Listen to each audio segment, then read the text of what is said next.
Hi, ನಾನು Sudeep from tech and Kannada. ಗಮನಿಸ್ತಾ ಇದ್ರೆ ಇವತ್ತು ನನ್ನ ಮುಂದೆ ಇನ್ಫಿನಿಕ್ಸ್ ಇಂದು ಮೋಸ್ಟ್ ಪಾಪ್ಯುಲರ್ ಸೀರೀಸ್ ಆಗಿರುವಂಥ ಹಾಟ್ ಸೀರೀಸ್ನ ಮೊಟ್ಟ ಮೊದಲ 5G ಸ್ಮಾರ್ಟ್ಫೋನ್ ಇರುವಂಥದ್ದು ಇನ್ಫಿನಿಕ್ಸ್ R20 5G ಅಂತ.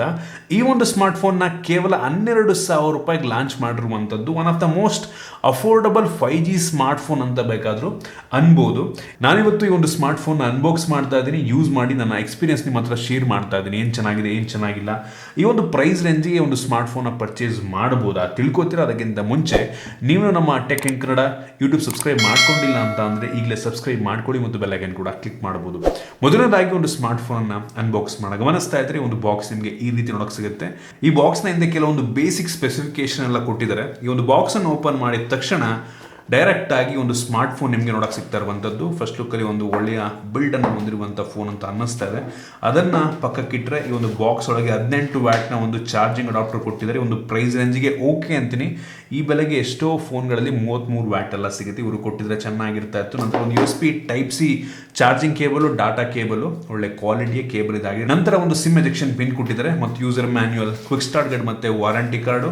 ಕೊನೆಯದಾಗಿ ಒಂದು ಟ್ರಾನ್ಸ್ಪರೆಂಟ್ ಬ್ಯಾಕ್ ಕವರ್ ನಮಗೆ ಸಿಗ್ತಾ ಇರುವಂಥದ್ದು.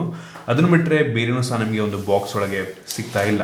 ಇನ್ನು ಡೈರೆಕ್ಟ್ ಆಗಿ ಒಂದು ಸ್ಮಾರ್ಟ್ ಫೋನಿಗೆ ಬಂತು ಅಂತ ಅಂದರೆ ಈ ರೀತಿ ನೋಡೋಕೆ ಸಿಗುತ್ತೆ. ಒಂದು ಲೆವೆಲ್ಗೆ ವೆಯ್ಟ್ ಇದೆ, ಸುಮಾರು 204 ಗ್ರಾಮ್ ವೆಯ್ಟ್ ಇರುವಂಥದ್ದು ಮತ್ತು ಒಂದು ಲೆವೆಲ್ಗೆ ತಿನ್ನಾಗಿರುವಂಥದ್ದು. 8.9 mm ಥಿಕ್ನೆಸ್ ಅನ್ನು ಹೊಂದಿರುವಂಥದ್ದು. ಫ್ರಂಟಲ್ಲಿ ನಿಮಗೆ ಟಿಯರ್ ಡ್ರಾಪ್ ನಾಚ್ ಸಿಗ್ತಾ ಇದೆ. ಫ್ರಂಟಲ್ಲಿ ಯಾವುದೇ ಸ್ಕ್ರೀನ್ ಗಾರ್ಡ್ ಅವ್ರು ಹಾಕಿಲ್ಲ, ನೀವೇ ಸಪ್ರೇಟ್ ಆಗಿ ಸ್ಕ್ರೀನ್ ಗಾರ್ಡ್ ಪರ್ಚೇಸ್ ಮಾಡಿ ಹಾಕೊಬೇಕಾಗುತ್ತೆ. ಬೆಸಲ್ ಆಲ್ಮೋಸ್ಟ್ ಎಲ್ಲ ಕಡೆ ಕಡಿಮೆನೇ ಇದೆ. ಬಾಟಮ್ ಬೆಸಲ್ ಸ್ವಲ್ಪ ದೊಡ್ಡದಾಗಿದೆ ಅಂತ ಅನ್ನಿಸ್ತು. ಯೂಶಲಿ ಪ್ರೈಸಲ್ಲಿ ಯಾವ ಫೋನ್ ತೊಗೊಂಡ್ರು ಕೂಡ ಬೆಸಲ್ ಎಲ್ಲ ಸಿಮಿಲರ್ ಸಿಗುತ್ತೆ ಅಂತ ಅನ್ನಿಸ್ತಾ ಇರುವಂಥದ್ದು. ಪಂಚೋಲ್ ಕ್ಯಾಮ್ರಾ ಕೊಟ್ಟಿದ್ರೆ ಇನ್ನೂ ಚೆನ್ನಾಗಿರ್ತಾ ಇತ್ತು ಅಂತ ಅನ್ನಿಸ್ತು ನನಗೆ. ಇನ್ನು ಈ ಒಂದು ಫೋನ್ನ ಎಂದಕ್ಕೆ ಬಂತು ಅಂತಂದರೆ ಪ್ಲಾಸ್ಟಿಕ್ ಬ್ಯಾಕು ನೋಡಿದ ತಕ್ಷಣ ಗೊತ್ತಾಗ್ಬಿಡುತ್ತೆ. ಅಂಥ ಹೆವಿ ಇಂಪ್ರೆಸಿವ್ ಡಿಸೈನ್ ಅಂತ ಅನ್ನಲ್ಲ, ಒಂಥರ ಡಿಫ್ರೆಂಟ್ ಗ್ರೇಡಿಯಂಟ್ ಲುಕ್ ನಿಮಗೆ ಸಿಗ್ತಾ ಇರುವಂಥದ್ದು. Dual tone finish. ಮೇಲ್ಗಡೆ ಅರ್ಧ ಕ್ಯಾಮ್ರಾ ಹತ್ರ ನೋಡ್ತಾ ಇದ್ದೀರಾ, ಒಂಥರ ಗ್ಲಾಸಿ ಥರ ಇದೆ. ಆದರೆ ಕೆಳಗಡೆ ಡಿಫ್ರೆಂಟ್ ಟೋನ್ ನಿಮಗೆ ಸಿಗ್ತಾ ಇರುವಂಥದ್ದು. ಹಿಂದ್ಗಡೆ ಡ್ಯೂಯಲ್ ಕ್ಯಾಮ್ರಾ ಸೆಟಪ್ ಸಿಗ್ತಾ ಇದೆ ಮತ್ತು ಡ್ಯೂಯಲ್ LED ಫ್ಲ್ಯಾಶ್ ಕೂಡ ಇರುವಂಥದ್ದು. ಹಿಂದ್ಗಡೆ ಯಾವುದೇ ಫಿಂಗರ್ ಪ್ರಿಂಟ್ ಸೆನ್ಸರ್ ಸಿಗ್ತಾ ಇಲ್ಲ. ಸೊ ನಮಗೆ ಗೊತ್ತಾಗ್ತಿರುವಂಥದ್ದು ಈ ಒಂದು ಫೋನಲ್ಲಿ side mounted finger print sensor ಇದೆ ಅಂತ.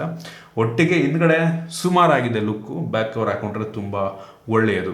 ಈ ಒಂದು ಫೋನಲ್ಲಿ ನಿಮಗೆ ಪ್ಲಾಸ್ಟಿಕ್ ಫ್ರೇಮ್ ಸಿಗ್ತಾ ಇರುವಂಥದ್ದು. ಆಬ್ವಿಯಸ್ಲಿ ಅದಕ್ಕಿಂತ ಜಾಸ್ತಿ ಎಕ್ಸ್ಪೆಕ್ಟ್ ಮಾಡೋದಕ್ಕಾಗೋದಿಲ್ಲ. ಇದರಲ್ಲಿ ನಮಗೆ USB Type-C ಪೋರ್ಟ್ ಇದೆ, 3.5 ಹೆಡ್ಫೋನ್ ಜಾಕ್ ಸಹ ಇರುವಂಥದ್ದು ಮತ್ತು ಡೆಡಿಕೇಟೆಡ್ SD ಕಾರ್ಡ್ ಸ್ಲಾಟ್ ಕೂಡ ಇದೆ. ಅಪ್ ಟು 1 TB ತನಕ ಕೂಡ ನೀವು ಸ್ಟೋರೇಜನ್ನು ಎಕ್ಸ್ಪ್ಯಾಂಡ್ ಮಾಡಬಹುದು.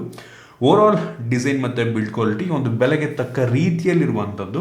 ಈ ಪ್ರೈಸ್ ರೇಂಜ್ಗೆ ನಾವು ಗ್ಲಾಸ್ ಬ್ಯಾಕ್ ಎಲ್ಲ ಎಕ್ಸ್ಪೆಕ್ಟ್ ಮಾಡೋದಕ್ಕಾಗೋದಿಲ್ಲ. ಒಂದೇ ಒಂದು ಪಂಚೋಲ್ ಕ್ಯಾಮ್ರಾ ಕೊಟ್ಟಿದ್ರೆ ನಂಗೆ ಅನ್ನಿಸ್ತಂಗೆ ಇನ್ನೂ ಸಕ್ಕತ್ತಾಗಿರ್ತಾ ಇತ್ತು. ಬಟ್ ಇತ್ತೀಚೆಗೆ ಎಲ್ಲರೂ ಕೂಡ 12-13 ಸಾವಿರ ರೇಂಜಲ್ಲೂ ಕೂಡ ಟಿಯರ್ ಡ್ರಾಪ್ ನಾಚನ್ನು ಕೊಡೋಕ್ಕೆ ಶುರು ಮಾಡಿದ್ದಾರೆ. ಸೊ ಓಕೆ ಅಂತೀನಿ. ಇನ್ನು ಡಿಸ್ಪ್ಲೇಗೆ ಬಂತು ಅಂತ ಅಂದರೆ ಈ ಒಂದು ಫೋನಲ್ಲಿ 6.58 ಇಂಚಿನ ಫುಲ್ HD+ ರೆಸೊಲ್ಯೂಷನ್ನ ಹೊಂದಿರುವಂಥ IPS LCD ಡಿಸ್ಪ್ಲೇ ಇರುವಂಥದ್ದು. ಇದು 120 ಹರ್ಟ್ಸ್ನ ರಿಫ್ರೆಶ್ ರೇಟನ್ನು ಹೊಂದಿರುವಂಥ ಡಿಸ್ಪ್ಲೇ. ಸೂಪರ್ ಅಂತ ಹೇಳಕ್ಕೆ ಇಷ್ಟಪಡ್ತೀನಿ. ಒಂದು ಪ್ರೈಸ್ ರೇಂಜಿಗೆ ಕಾಂಪ್ರಮೈಸ್ ಮಾಡಿಲ್ಲ. ಅಮೋಲೆಡ್ ಕೊಟ್ಟಿದ್ರೆ ಚೆನ್ನಾಗಿರ್ತಾ ಇತ್ತು, ಬಟ್ ಸ್ಟಿಲ್ 120 ಹರ್ಟ್ಸ್ ಕೊಟ್ಟಿರುವಂಥದ್ದು ಡಿಸ್ಪ್ಲೇಗೆ ಇಂಪ್ರೆಸ್ ಮಾಡ್ತು ಮತ್ತು 180 ಹರ್ಟ್ಸ್ನ ಟಚ್ ಸ್ಯಾಂಪಲಿಂಗ್ ರೇಟ್ ಕೂಡ ಇರುವಂಥದ್ದು. ಡಿಸ್ಪ್ಲೇ ತುಂಬ ಚೆನ್ನಾಗಿದೆ, ತುಂಬ ಚೆನ್ನಾಗಿ ಆಪ್ಟಿಮೈಸ್ ಮಾಡಿದರೆ ತುಂಬ ಸ್ಮೂತಾಗಿ ಕೆಲಸವನ್ನು ಮಾಡುತ್ತೆ ಮತ್ತು ವ್ಯೂಯಿಂಗ್ ಆ್ಯಂಗಲ್ ಕೂಡ ತುಂಬ ಚೆನ್ನಾಗಿದೆ ಅಂತ ಅನ್ನಿಸ್ತು. ಕಲರ್ಸ್ ಎಲ್ಲ ತುಂಬ ವಿವಿಡ್ ಆಗಿದೆ. ನನಗೆ ಡಿಸ್ಪ್ಲೇ ಇಷ್ಟ ಆಯಿತು.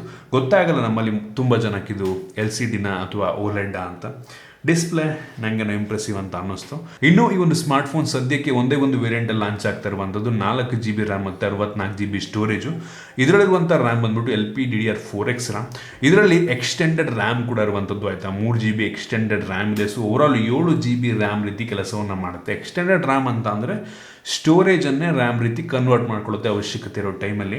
ಇದರಲ್ಲಿರುವಂಥ ಸ್ಟೋರೇಜ್ ಟೈಪ್ ಯಾವುದು ಅಂತ ಅವ್ರ ವೆಬ್ಸೈಟಲ್ಲೂ ಇಲ್ಲ, ಎಲ್ಲೂ ಕೂಡ ಮೆನ್ಷನ್ ಕೂಡ ಮಾಡಿಲ್ಲ. ನಾನು ಸ್ಪೀಡ್ ಟೆಸ್ಟ್ ಮಾಡ್ದಂಗೆ, ಬೆಂಚ್ ಮಾರ್ಕ್ ಚೆಕ್ ಮಾಡ್ದಂಗೆ UFS 2.2 ಇರ್ಬೋದು ಅಥವಾ ಅದಕ್ಕಿಂತ ಕಡಿಮೆ ಇರಬಹುದು ಅಂತ ಅನ್ನಿಸ್ತಾ ಇದೆ. ಮೋಸ್ಟ್ ಪ್ರಾಬಬ್ಲಿ UFS 2.2ನೇ ಇರಬಹುದು. ಆಯಿತಾ, ನನ್ನ ಒಂದು ಪ್ರೆಡಿಕ್ಷನ್ನ ಪ್ರಕಾರ. ಅವ್ರಿಗೂ ಕೇಳಿದೆ, ಬಟ್ ಏನೂ ರಿಪ್ಲೈ ಬಂದಿಲ್ಲ. ನೋಡೋಣ, ಆದರೆ ಕಾಮೆಂಟಲ್ಲಿ ಅದನ್ನು ಪಿನ್ ಮಾಡ್ತೀನಿ. ಸೊ ಸ್ಟೋರೇಜ್ ನಂಗೆ ಅನ್ನಿಸ್ತಂಗೆ ಚೆನ್ನಾಗಿರ್ಬೋದು. ನಾನು ಚೆಕ್ ಮಾಡಿದಂಗೆ ಇನ್ಸ್ಟಾಲೆಲ್ಲ ತುಂಬ ಫಾಸ್ಟಾಗಿ ಆಗ್ತಾ ಇದೆ. ಈ ಕಾರಣದಿಂದ ನನ್ನ ಪ್ರೊಡಕ್ಷನ್ UFS 2.2 ಇರಬಹುದು. ಸೊ ಸ್ಟೋರೇಜ್ ಹೌದು, ಓಕೆ, 4 GB 64 GB ಎಕ್ಸ್ಪ್ಯಾಂಡ್ ಕೂಡ ಮಾಡ್ಬೋದು ಸ್ಟೋರೇಜ್ನ. ರ್ಯಾಮ್ ಒಂದು ಸ್ವಲ್ಪ ಜಾಸ್ತಿ ಕೊಟ್ಟಿದ್ರೆ, ಒಂದು 6 GB ರ್ಯಾಮ್ ಕೊಟ್ಟಿದ್ರೆ ನನಗೆ ಸ್ವಲ್ಪ ಖುಷಿ ಆಗ್ತಾ ಇತ್ತು. ಇತ್ತೀಚೆಗೆ 4 GB ರ್ಯಾಮ್ ಅಂದರೆ ಸ್ವಲ್ಪ ಕಡಿಮೆ ಅಂತ ಅನಿಸುತ್ತೆ. 12,000ಕ್ಕೆ ಒಂದು 6 GB ರ್ಯಾಮ್, 64 GB ಸ್ಟೋರೇಜ್ ಇದ್ರೂ ಪರವಾಗಿಲ್ಲ, ಬಟ್ 6 GB ರ್ಯಾಮ್ ಕೊಡಬೇಕಾಗಿತ್ತು ಅಂತ ನನ್ನ ಒಂದು ಅಭಿಪ್ರಾಯ. ಇನ್ನು ಪ್ರೊಸೆಸರಿಗೆ ಬಂತು ಅಂತ ಅಂದರೆ ತುಂಬ ಪವರ್ಫುಲ್ ಆಗಿರುವಂಥ ಪ್ರೊಸೆಸರ್ನ ಹಾಕಿರುವಂಥದ್ದು ಡೈಮೆನ್ಸಿಟಿ 810 ಪ್ರೊಸೆಸರ್. ಈ ಒಂದು ಪ್ರೈಸ್ ರೇಂಜ್ಗೆ one of the most powerful processor ಅಂತ ಬೇಕಾದರೂ ಅನ್ಬೋದು. ಸದ್ಯಕ್ಕೆ ಈ ಒಂದು ಪ್ರೈಸ್ ರೇಂಜಿಗೆ ನೀವು ಯಾವ ಫೋನ್ ತೊಗೊಂಡ್ರು ಕೂಡ ಒಂದು ಸಿಮಿಲರ್ ಪವರ್ನ ಹೊಂದಿರುವಂಥ ಪ್ರೊಸೆಸರ್ ಸಿಗುತ್ತೆ, ಅಥವಾ ಇದಕ್ಕಿಂತ ಕಡಿಮೆ ಪವರ್ನ ಹೊಂದಿರುವಂಥ ಪ್ರೊಸೆಸರ್ ಸಿಗುತ್ತೆ. ಸದ್ಯಕ್ಕೆ ನಂಗೆ ಅನ್ನಿಸ್ದಂಗೆ 12,000 ರೇಂಜಿಗೆ one of the most powerful ಪ್ರೊಸೆಸರ್ನ ಹೊಂದಿರುವಂಥ ಫೋನ್ ಅಂತ ಬೇಕಾದರೂ ಅನ್ಬೋದು. ನಾನು ಅಂಥದ್ದು ಬೆಂಚ್ ಮಾರ್ಕ್ ಚೆಕ್ ಮಾಡಿದಂಗೆ ಸುಮಾರು 3,30,000 3,40,000 ತನಕ ಕೂಡ ರೇಟಿಂಗನ್ನು ಕೊಡಬಲ್ಲಂಥ ಸಾಮರ್ಥ್ಯ ಈ ಒಂದು ಪ್ರೊಸೆಸರ್ಗಿರುವಂಥದ್ದು. ಸೊ ಆರಾಮಾಗಿ ಆಲ್ಮೋಸ್ಟ್ ಎಲ್ಲ ಗೇಮ್ನು ಒಂದು ಲೆವೆಲಿಗೆ ಹೈ ಸೆಟ್ಟಿಂಗಲ್ಲಿ ಆಡ್ಕೊಬೋದು. ತುಂಬ ಒಳ್ಳೆಯ ಪ್ರೊಸೆಸರ್ ಮತ್ತು ತುಂಬ ಸ್ಮೂತ್ ಆಗಿರುವಂಥದ್ದು. ಈ ಒಂದು ನ್ಯಾವಿಗೇಷನ್ನು, ಕೆಲವೊಂದು ಅಪ್ಲಿಕೇಶನ್ ಎಲ್ಲ ನಾನು ಲೋಡ್ ಮಾಡಬೇಕಾದ್ರೆ ತುಂಬ ಫಾಸ್ಟಾಗಿ ಲೋಡ್ ಆಗುತ್ತೆ, ತುಂಬ ಸ್ಮೂತ್ ಫೀಲ್ನ ಕೊಡುತ್ತೆ. ಸೊ ಈ ಒಂದು ಬೆಲೆಗೆ ಬೆಂಕಿ ಪ್ರೊಸೆಸರ್, ತುಂಬ ಒಳ್ಳೆಯ ಪ್ರೊಸೆಸರ್ ಆಗಿರುವಂಥದ್ದು. ಇನ್ನು ಕ್ಯಾಮ್ರಾಗೆ ಬಂತು ಅಂತ ಅಂದರೆ ಒಂದು ಫೋನಲ್ಲಿ ರೇರಲ್ಲಿ 2 ಕ್ಯಾಮ್ರಾ ಇದೆ. ಅದರಲ್ಲಿ ಮೇನ್ ಸೆನ್ಸರ್ ಬಂದ್ಬಿಟ್ಟು 50 MP 1.6 ಅಪರ್ಚರ್ನ ಹೊಂದಿರುವಂಥ ಸೆನ್ಸರ್. ಸಖತ್ತಾಗಿರುವಂಥದ್ದು. ಇಷ್ಟು ಚೆನ್ನಾಗಿದೆ ಅಂತ ಎಕ್ಸ್ಪೆಕ್ಟ್ ಮಾಡಿರಲಿಲ್ಲ. ಒಂದು ಒಳ್ಳೆಯ ಫೋಟೋ ಪ್ರೊಡ್ಯೂಸ್ ಮಾಡುತ್ತೆ ಅದು. ಲೋ ಲೈಟಲ್ಲೂ ಕೂಡ ಅಷ್ಟೇ, ಡೇ ಲೈಟಲ್ಲೂ ಕೂಡ ಅಷ್ಟೇ, ತುಂಬ ಒಳ್ಳೆಯ ಫೋಟೋ.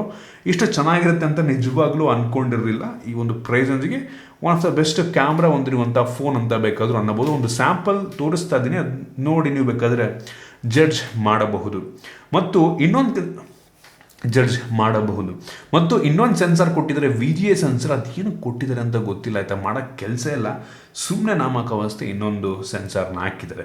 ಇನ್ನು ಫ್ರಂಟ್ ಕ್ಯಾಮ್ರಾಗೆ ಬಂತು ಅಂತ ಅಂದರೆ 8 MP ಫ್ರಂಟ್ ಕ್ಯಾಮ್ರಾ ಇದರಲ್ಲಿದೆ. ಒಂದು ಒಳ್ಳೆ ಕ್ವಾಲಿಟಿಯ ಸೆಲ್ಫಿ ಫೋಟೋನ ತೆಗಿಬಲ್ಲಂಥ ಸಾಮರ್ಥ್ಯ ಈ ಒಂದು ಕ್ಯಾಮ್ರಾಗಿರುವಂಥದ್ದು. ಈ ಬೆಲೆಗೆ ಒಂದು ಒಳ್ಳೆಯ ಫೋಟೋ ಕ್ವಾಲಿಟಿ ಅಂತ ಅನ್ನಿಸ್ತು. ಈ ಪ್ರೈಸ್ ಒಂದಲ್ಲಿ ಯಾವ್ದು ತೊಗೊಂಡ್ರು ಕೂಡ ಸೆಲ್ಫಿ ಸಿಮಿಲರ್ ಇರುತ್ತೆ ಅಂತ ಅನ್ನಿಸ್ತು. ಸೊ ಆ ಸ್ಯಾಂಪಲ್ ನೋಡಿ ನೀವೇ ಜಡ್ಜ್ ಮಾಡಬಹುದು.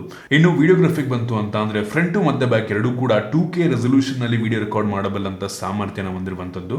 ಆ ಸ್ಯಾಂಪಲ್ ನಾನು ನಿಮಗೆ ತೋರಿಸ್ತಾ ಇದ್ದೀನಿ. ಕ್ವಾಲಿಟಿ ಒಂದು ಲೆವೆಲ್ಗೆ ಚೆನ್ನಾಗಿದೆ.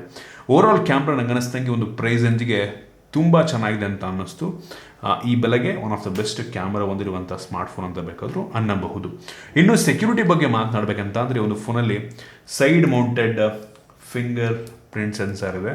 ಗಮನಿಸ್ತಾ ಇದ್ದರೆ ಒಂದು ಲೆವೆಲಿಗೆ ಫಾಸ್ಟಾಗಿದೆ, ತುಂಬ ಫಾಸ್ಟಾಗಿಯೇ ಅನ್ಲಾಕನ್ನು ಮಾಡ್ತಾ ಇರುವಂಥದ್ದು.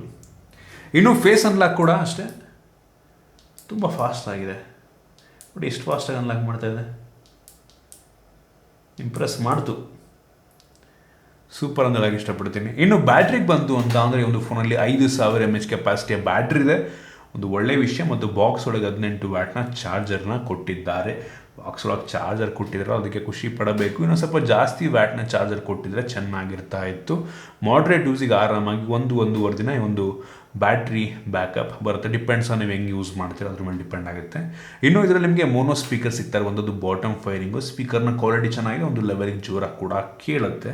ಇನ್ನು ಈ ಒಂದು OS ನಿಮಗೆ Android 12ನ ಬೇಸ್ ಮೇಲೆ ರನ್ ಆಗ್ತಿರುವಂಥ OS ಆಯಿತಾ, XOS ಇನ್ಫಿನಿಕ್ಸ್ ಅವ್ರದೇ. ಇದರಲ್ಲಿ ಕೆಲವೊಂದು ಬೇಡದಿರೋಂಥ ಅಪ್ಲಿಕೇಶನ್ ಎಲ್ಲ ಇದೆ. ನಾನು ತುಂಬ ಕ್ಲೀನ್ OS ಅಂತ ಅನ್ನುವುದಿಲ್ಲ, ಒಟ್ಟಿಗೆ ಸ್ಮೂತಾಗಂತೂ ಕೆಲಸ ಮಾಡ್ತಾ ಇರುವಂಥದ್ದು.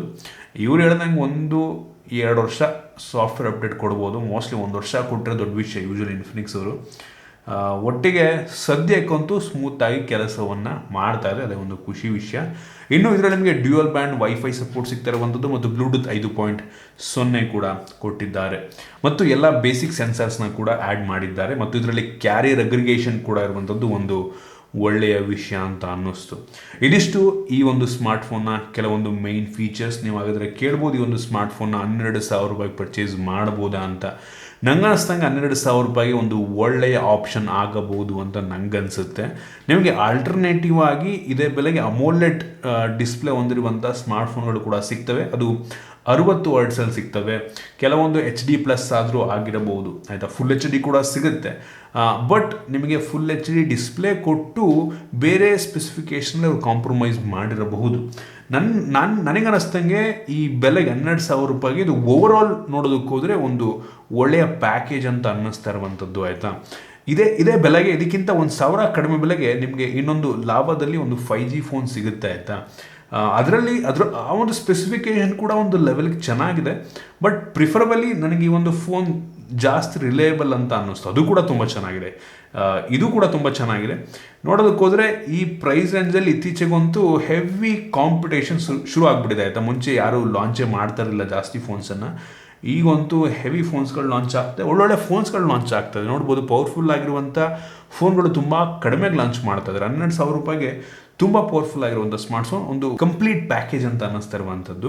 ಇದಕ್ಕಿಂತ 1,000 ಕಡಿಮೆ ಬೆಲೆಗೆ ನಿಮಗೆ ಲಾವಾದಲ್ಲಿ ಒಂದು ಫೋನ್ ಬರುತ್ತೆ, ಲಾವಾ ಬ್ಲೇಸ್ 5G ಅಂತ.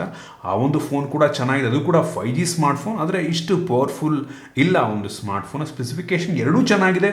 ನೋಡ್ಬೋದು ಈ ಬೆಲೆಗೆ, ಈ ರೇಂಜಲ್ಲಿ, ಒಂದು 12-13 ಸಾವಿರ ರೇಂಜಲ್ಲಿ ಒಳ್ಳೆಯ ಸ್ಮಾರ್ಟ್ಫೋನ್ಗಳು ಇತ್ತೀಚೆಗೆ ಲಾಂಚ್ ಆಗಿ ಶುರುವಾಗಿದೆ. ಮುಂಚೆ ಕಾಂಪಿಟೇಷನ್ ಇರಲಿಲ್ಲ, ಈಗಂತೂ ಎಲ್ಲರೂ ಕೂಡ ಈ ಬೆಲೆಗೆ ಫೋನ್ಗಳನ್ನು ಲಾಂಚ್ ಮಾಡೋಕ್ಕೆ ಶುರು ಮಾಡಿದ್ದಾರೆ, ಅದು ಕೂಡ 5G ಸ್ಮಾರ್ಟ್ಫೋನ್ಸು.